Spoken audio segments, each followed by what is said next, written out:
रात के 9 बज रहे हैं। नासिक रेलवे स्टेशन पर एक लड़की भागती हुई आती है। उसके पीछे कुछ गुंडे पड़े हुए होते हैं। वह बहुत घबराई हुई होती है। भागते भागते सामने जो ट्रेन खड़ी होती है वह उस ट्रेन में चढ़ जाती है। इस लड़की का नाम नेहा है और इसकी माँ पिछले साल गुजर गई थी। अब उसका इस दुनिया में कोई नहीं है। दोस्तों, नेहा की कहानी बहुत दिलचस्प और दिल को छू लेने वाली है। इसकी कहानी में क्या होता है जानने के लिए आगे बढ़ते हैं। तब तक चैनल को सब्सक्राइब कर दीजिए और लाइक कर दीजिए ताकि मेरा हौसला बढ़ता रहे और मैं ऐसी ही कहानियाँ लेकर आती रहूं। दोस्तों, नेहा नासिक की रहने वाली है। वह जब 2 साल की थी उसके पिता का देहांत हो गया था। तब से उसकी माँ एक सेठ शिवम कोल्हापुरी के यहाँ नौकरानी का काम करती थी। नेहा को लेकर वह उसी कोठी में बने सर्वेंट क्वार्टर में रहती थी। नेहा धीरे धीरे बड़ी हो गई। जब वह 21 वर्ष की हुई उसकी माँ का देहांत हो गया। नेहा ने माँ का सारा काम संभाल लिया और वहीं सर्वेंट क्वार्टर में ही रहने लगी। कुछ महीनों के बाद शिवम कोल्हापुरी का बेटा राहुल लंदन से आया। वह पिछले 6 साल से लंदन में रह रहा था। राहुल बहुत बिगड़ा हुआ लड़का होता है। जब वह नेहा को देखता है उसकी नीयत खराब हो जाती है। वह नेहा को पाने के बारे में सोचने लगता है।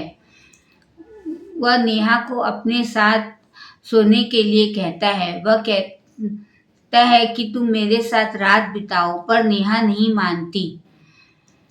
शिवम बहुत बार कोशिश करता है लेकिन नेहा नहीं मानती है। तब शिवम उसके ऊपर बदचलनी का आरोप लगाकर उसे घर से निकलवा देता है। नेहा सड़कों पर आ जाती है, इधर उधर भटकती रहती है। उसे एक चाय दुकान में बर्तन मलने का काम मिल जाता है। वह वहां बर्तन मलने लग जाती है और पास की बस्ती में एक खोली लेकर रहने लग जाती है। मगर जग्गू दादा नाम के गुंडे की नज़र पड़ जाती है और वह उसके पीछे पड़ जाता है। जग्गू दादा लड़कियों की इज्जत लूटता था और उन्हें बेच दिया करता था।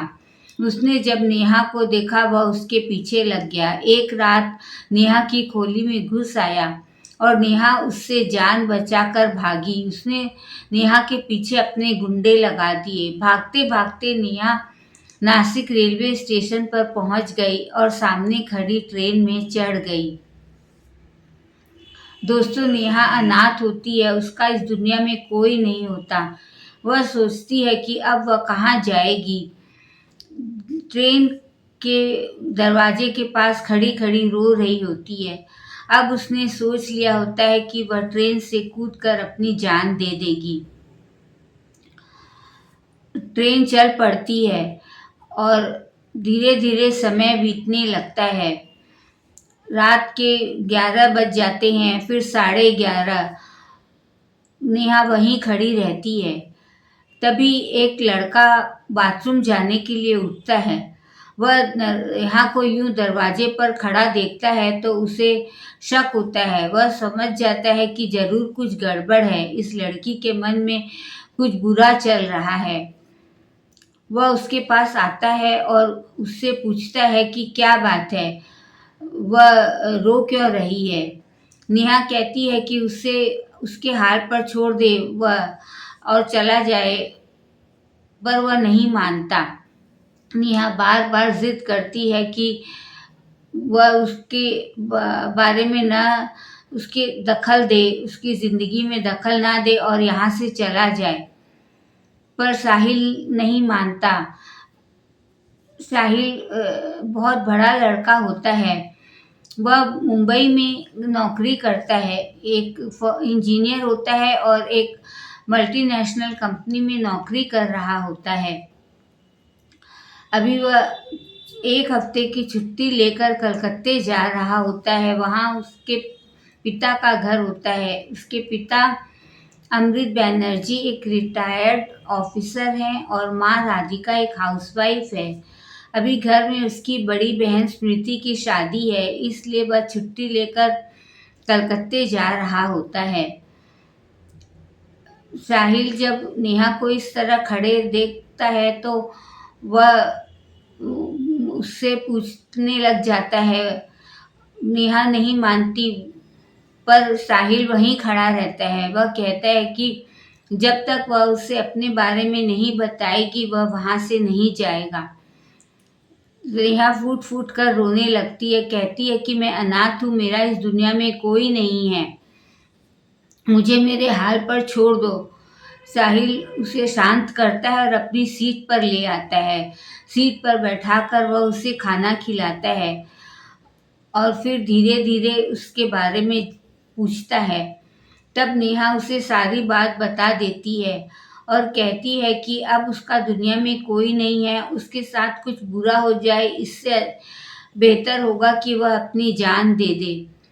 साहिल ने कहा, नहीं, यूं मर जाना तो कोई चीज का भी हल नहीं है, उसे जिंदगी से लड़ना होगा। साहिल कहता है कि वह कलकत्ते उसके साथ उसके घर चले, पर नेहा नहीं मानती है। वह कहती है, नहीं, फिर उसके बाद उसका क्या होगा, और ऐसे अनजान लड़की को वह अपने घर कैसे ले जा सकता है। साहिल कहता है कि वह उस पर छोड़ दे। समझा बुझा करके साहिल उसे अपने सीट पर अपने साथ ही सुला लेता है। वह सारी रात उसका हाथ पकड़ के रखता है कि कहीं नेहा फिर से उठकर न चली जाए और कुछ गलत न कर ले। यूं करते करते रात बीत जाती है। दोनों को गहरी नींद आ जाती है, मगर नींद में भी साहिल नेहा का हाथ नहीं छोड़ता। वह बराबर उसका हाथ पकड़े रहता है। सुबह के 10 बज जाते हैं। दोनों जन उठते हैं और फ्रेश होने के बाद फिर से नाश्ता करते हैं और इधर उधर की बातें करने लग जाते हैं। साहिल नेहा को हंसाने के लिए उसे बहुत सी अपनी मजाक की बातें बताता है। नेहा को खुश कर हंसते हुए देखकर उसे बहुत अच्छा लगता है।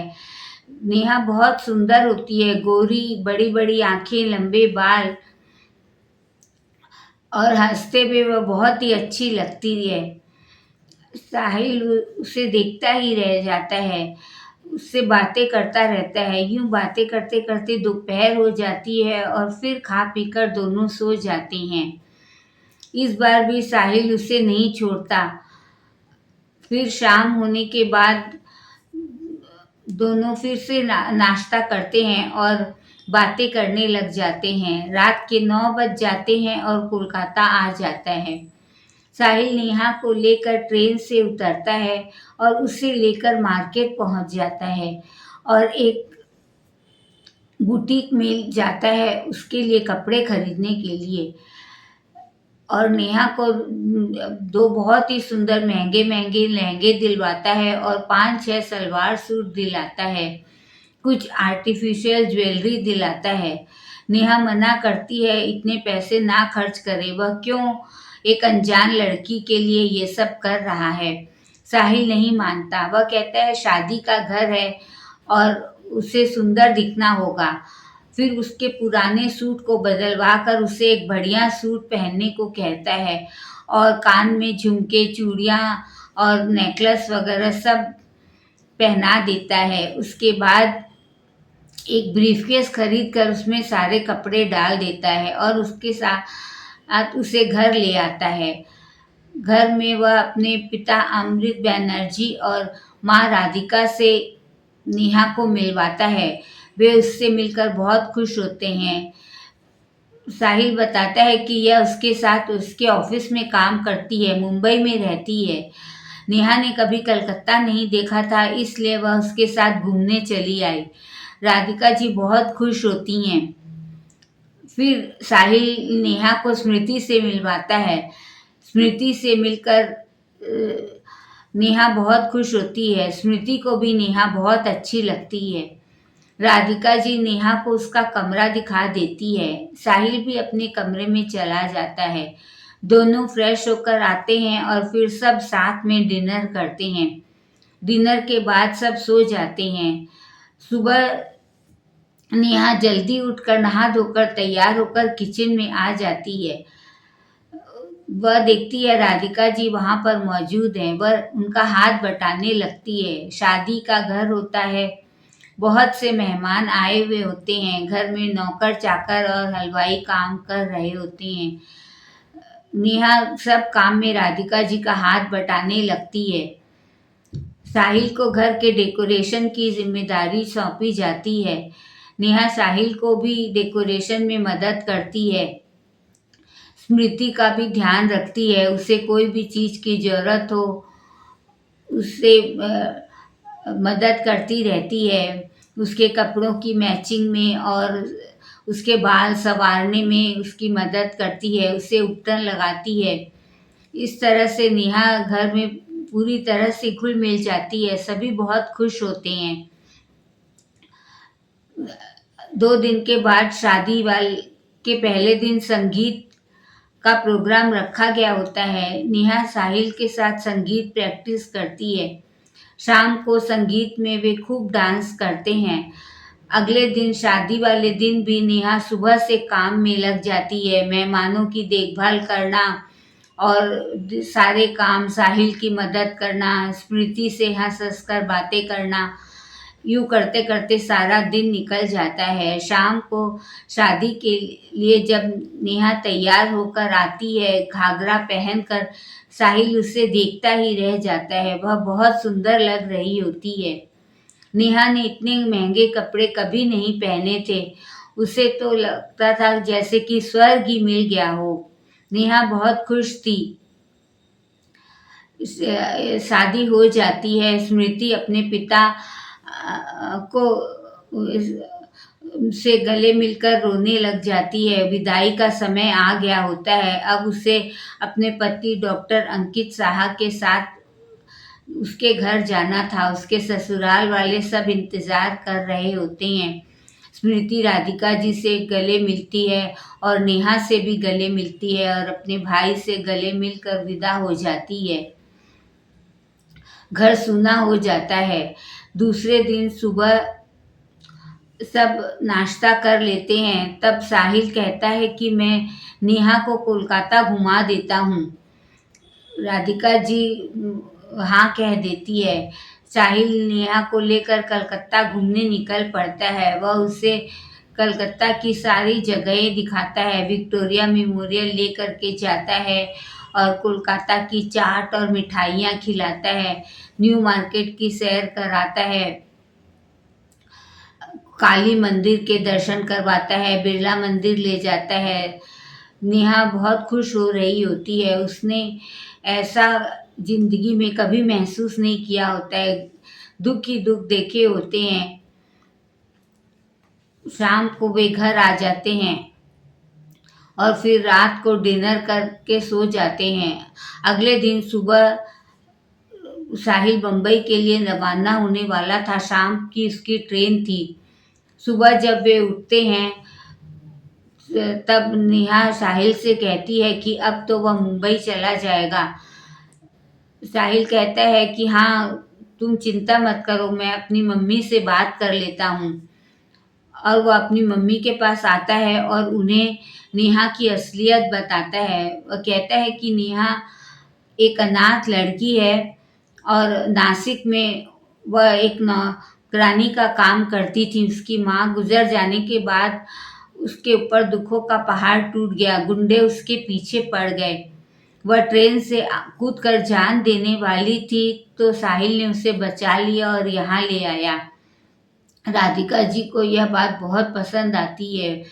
साहिल से कहती हैं कि साहिल ने बहुत अच्छा किया जो एक गरीब लड़की की जान बचाई।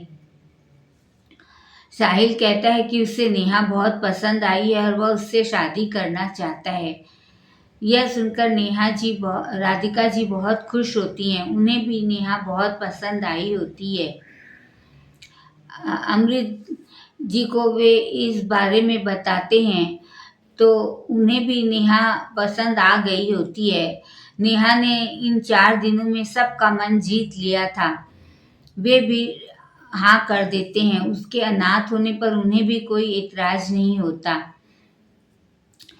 फिर राधिका जी कहती हैं कि वे अच्छा मुहूर्त देख कर के महीने भर के अंदर दोनों की शादी कर देंगी। इस बीच साहिल शाम को मुंबई लौट जाता है। राधिका जी पंडित को बुलाकर मुहूर्त निकलवा लेती हैं। 1 महीने के बाद साहिल फिर से छुट्टी लेकर घर आता है।